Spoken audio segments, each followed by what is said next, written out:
Okay, brother, everybody, here we go. The Land Commander Gulf War III update for March 23rd, 2026. I believe today is day 22 of Gulf War III, and it is definitely remaining as spicy as ever.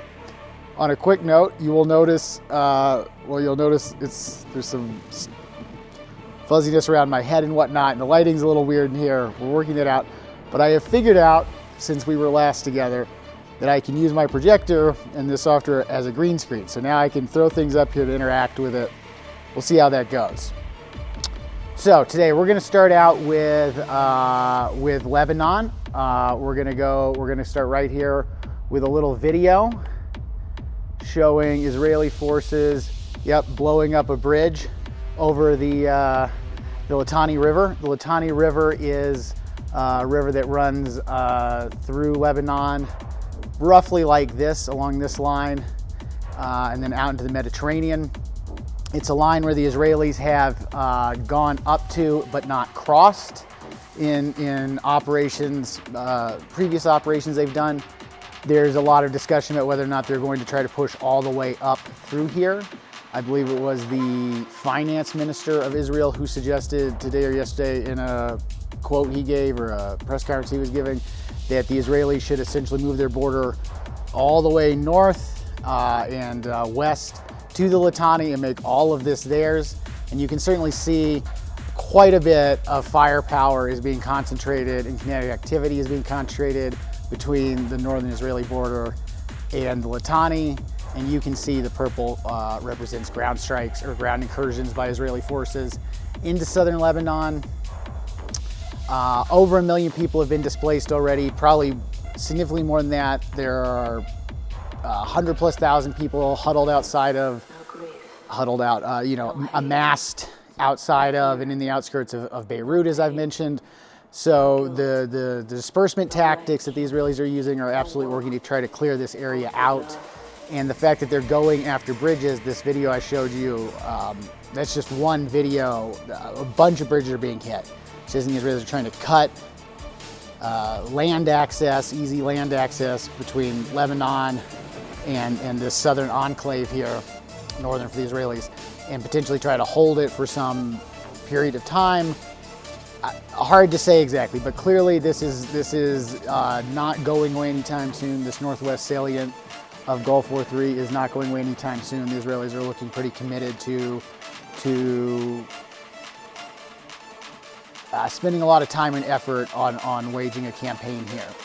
And if their goal really is to go all the way to Litani, I mean, that's going to take some significant effort.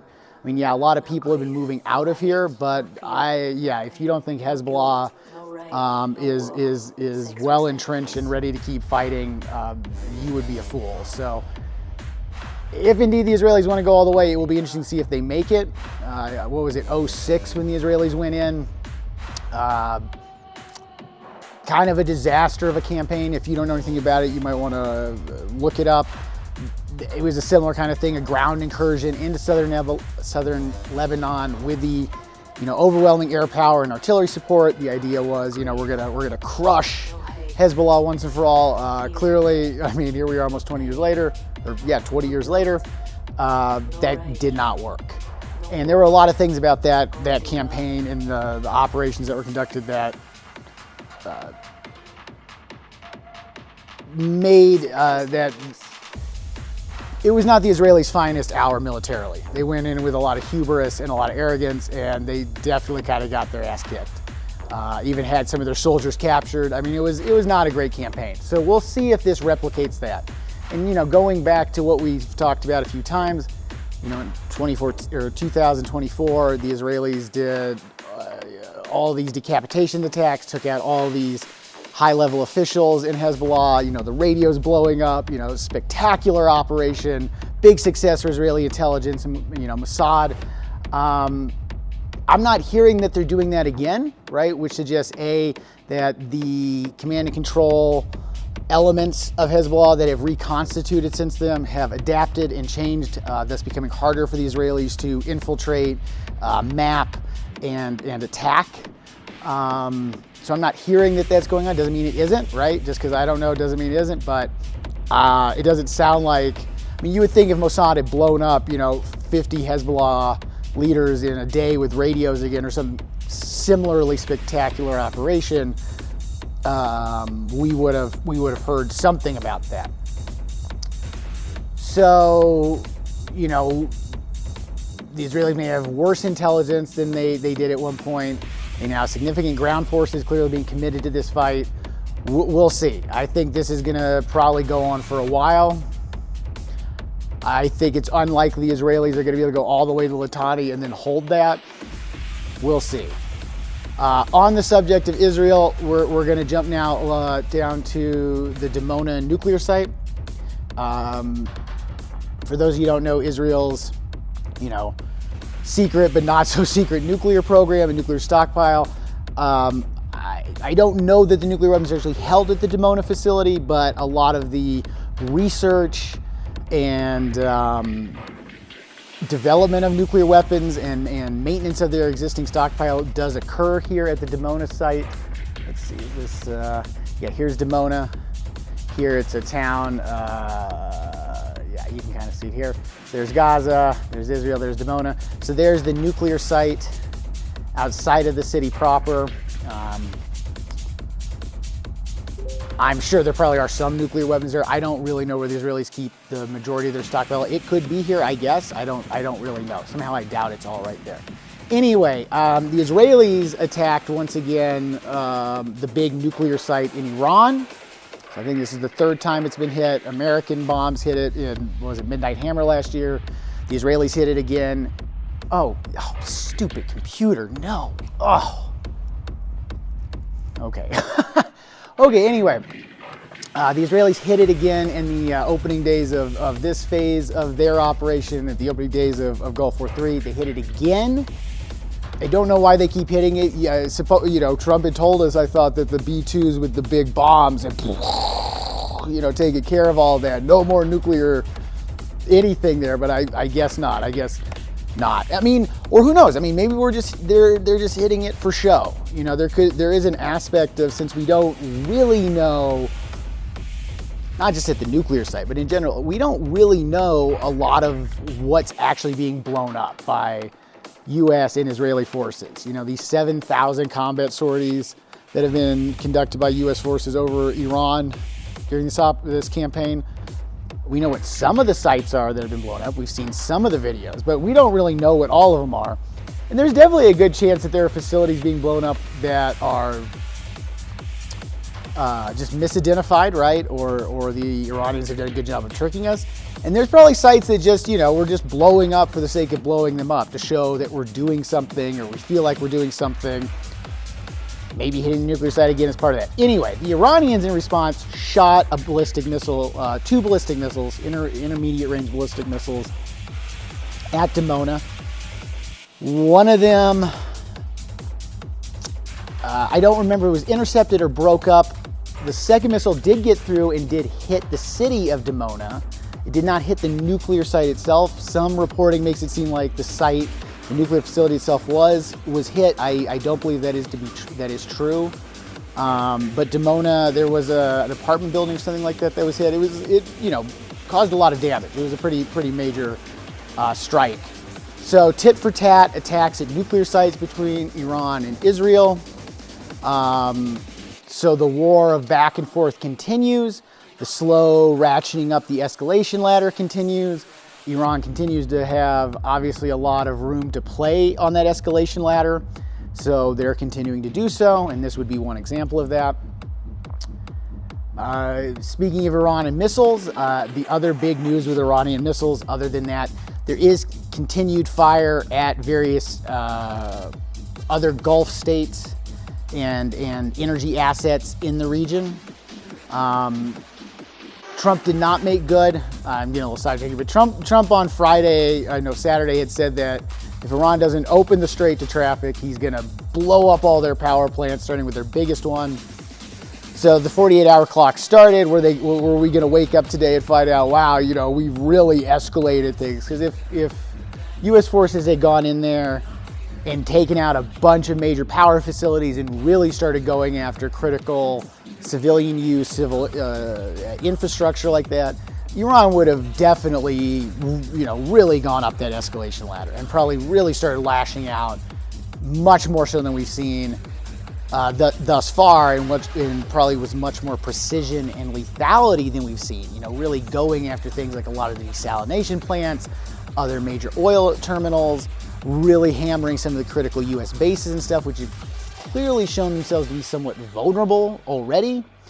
We had 5 KC-135s taken out of the fight sitting on the ground in Saudi Arabia. We've had 3 $300 million THAAD missile radar trucks. That is a terminal high altitude air defense system. So it's meant to hit ballistic missiles at a certain point through their ballistic arc. So it's going to be the terminal phase as it's coming back down through the atmosphere, heading to its target. THAAD is designed to come out, might be theater. That might be what it is. I should look that up. Either way, it is deployed into a theater environment. It's mobile. It can be loaded into like C5s and component pieces and flown anywhere in the world and reassembled. It has this big radar system that comes with it that's mobile also.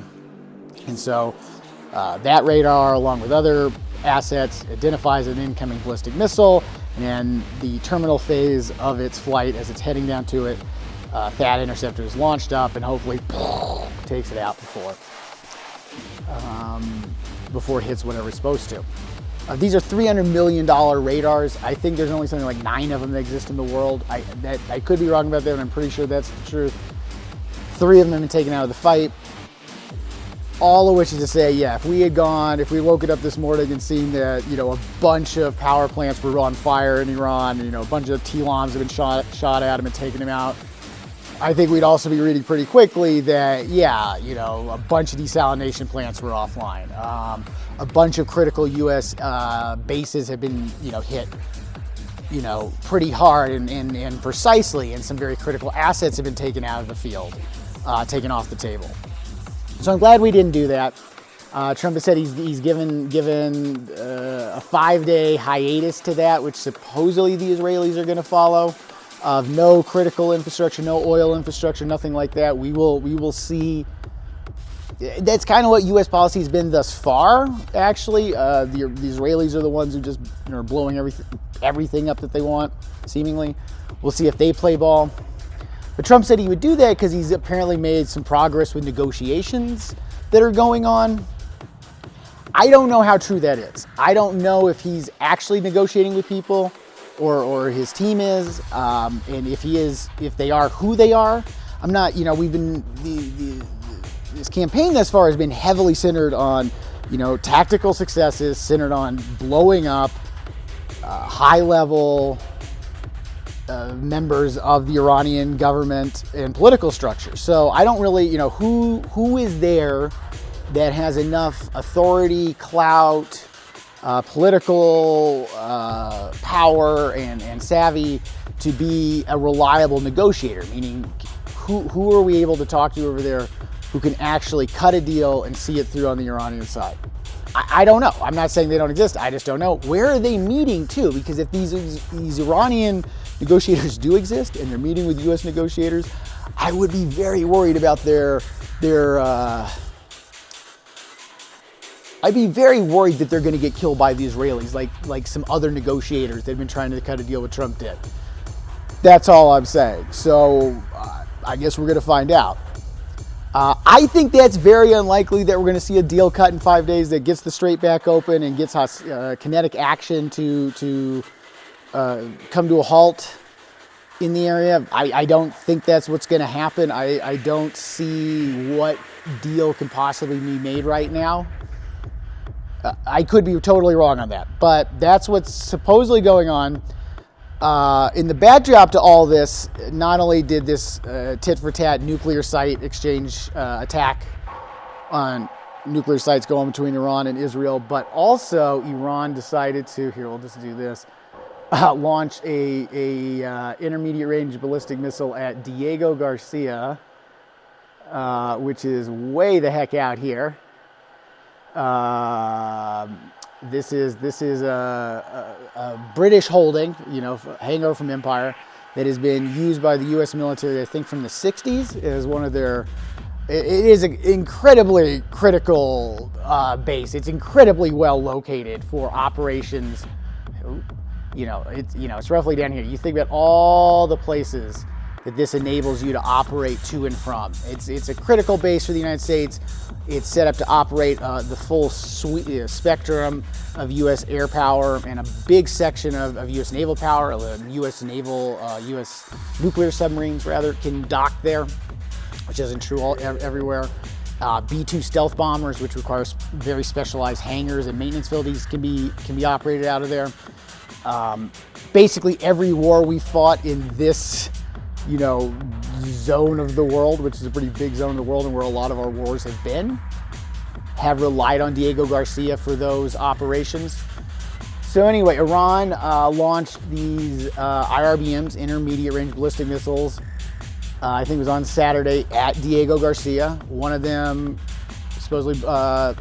broke up in flight. The other one was intercepted successfully by an Arleigh Burke class destroyer operating somewhere in here using an SM-3 missile. So good for them and the crew, that's great. The fact that they had a missile that could have gone that far is the first demonstration. The Iranians mostly had been displaying, using, and committing to having only weapons that went, I think, about half that far, that distance.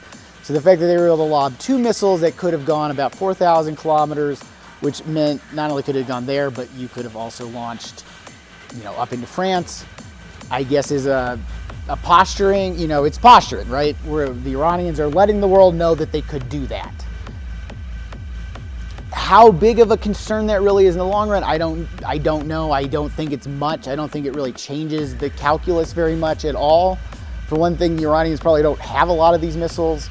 From what I understand, these are missiles that were originally, meant to go to space, that have been modified for this purpose, which isn't necessarily that far-fetched or hard. Most space programs, especially the two big ones, the United States and the Soviet Unions, all owe their existence to militaries wanting to develop intermediate range and intercontinental range ballistic strategic missiles to carry nuclear weapons all over the world, because the rocket that you can use to go to space with a little tweaking and a warhead on top can be just as easily fly to some other part of the planet and nuke the hell out of it. So the idea that the Iranians could take a rocket that they were building to shoot to space and modify it to try to hit Diego Garcia, that's really not that far-fetched. That's kind of how these things work, actually.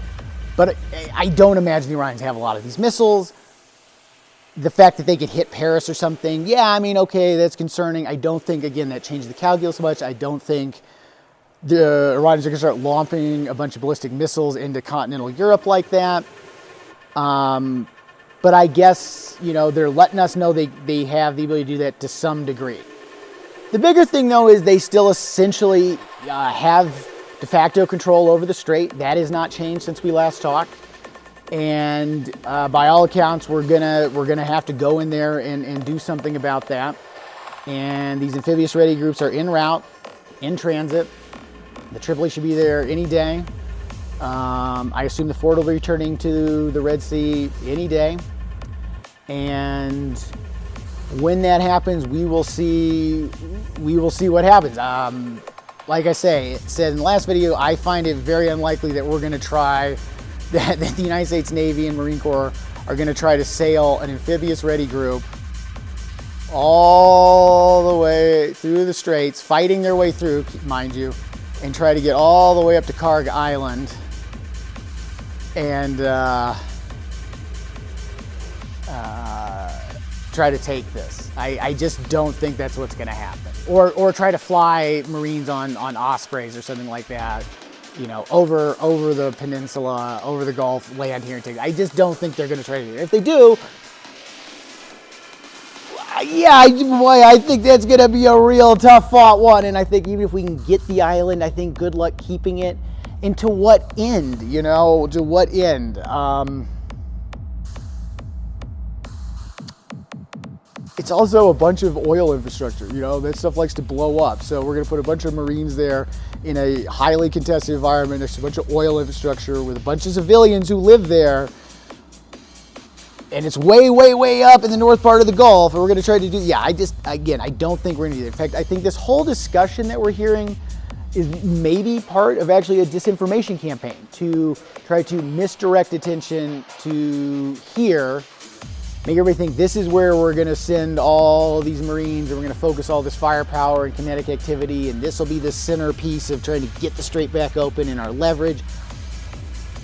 I think that's what we're being told and what we're supposed to focus on. I think, kind of like I was alluding to yesterday in the last video, I think really, oh boy, we're going to see the Marines, you know, employing the techniques that they've been developing for war in the Indo-Pacific, dispersed, distributed lethality, distributed firepower, and I think we're going to see them used all through the Gulf, both sides of the strait, to reinforce friendly islands all through it, because there's a bunch of them. And if it were me, I would focus my efforts really on the Gulf side of the strait, and I would focus my efforts, you know, on the other side here. Create our own checkpoints. You know, we have our carriers and our other big naval forces operating out here, acting as goalkeepers, ship keepers, right? Intercepting as needed, interdicting ships coming and going from the Gulf, really determining who gets to sail, seizing Iranian tankers for sure. You know, no more of this letting those fly, you know, sail around selling their oil even though we're bombing them. So stupid. Anyway, and then use distributed, you know, distributed forces that are deployed on the islands, small groups with the ability to conduct ISR, eyes on the ground, eyes in the sky, to potentially launch drones, maybe rotary ringed assets, maybe, you know, on some of these islands there's even you know, small air facilities where you could operate F-35Bs out of. And this would give you the ability to not only potentially intercept and stop incoming Iranian fire at ships in the Gulf, in the Strait, and targets throughout the Gulf region, but it also gives you the ability to identify and interdict Iranian shipping, Iranian tankers, and stop them from leaving the Gulf or coming into the Gulf. So now we get ourselves into a situation where both we and the Iranians have created checkpoints. Theirs is heavily centered, you know, on this. We're going to try to bottle them up here. I'm not saying would be easy, right? The Iranians, this is obviously well within fire, you know, range of fire from the shore, and drones and you know, small boats and all of that. But you know, they're smaller outposts. They're close to friendly territory. They're close to air support. Potentially easy to get forces back from there. There's not a bunch of Iranians living there all pissed off at you. That being said, there are some islands here that were taken in the 70s by Iran that are contested, that were part of the UAE and were lost and are considered disputed. And I actually think it's interesting nobody's talked about the prospect of us liberating those islands for the UAE, right? Take them now. It's these islands up in here, right? I mean, look at how strategically well positioned those are. This gives you just total sea and air control, or the ability to exert total sea and air control over the entrance and exit to the strait on the Gulf side of it. And they're not huge islands. There's not big populations. There's already existing runway infrastructure. I mean, there are some people there, but it's not a crazy amount, right? These are just small outposts. I think the only thing here that I think is a little naval facility for the Iranians, or a small naval outpost for the Iranians. Yeah, great. I mean, yeah, look at this. There's nothing here, or very little here. There's not a big population. There's not a bunch of critical oil infrastructure that if it gets blown up, you're crippling the Iranian economy, forcing them into the corner even more, forcing them to lash out more. yeah, they're not going to love it if you take this, but it's not the same kind of to the throat, and it's something you could throttle back a lot easier. You know, you take that island with all that oil infrastructure, all these oil terminals, and something goes wrong, and half of it's blown up, and then you withdraw. Well, the Iranians are still going to be really upset because they've lost a huge amount of their ability to export oil from Kharg Island. So I think taking these islands in the name of the UAE, ideally with the support of the UAE, and not just political support, but actually, you know, military support, kinetic support. The UAE does have for a country of their size, a pretty banging military, actually, pretty competent military that has some real competencies and real strengths in expeditionary warfare, exactly this kind of stuff. So Marines lead the way, UAE comes in and backs us up. That, to me, makes a heck of a lot more sense to try to get up through the strait and take Kharg Island. I think this is the move.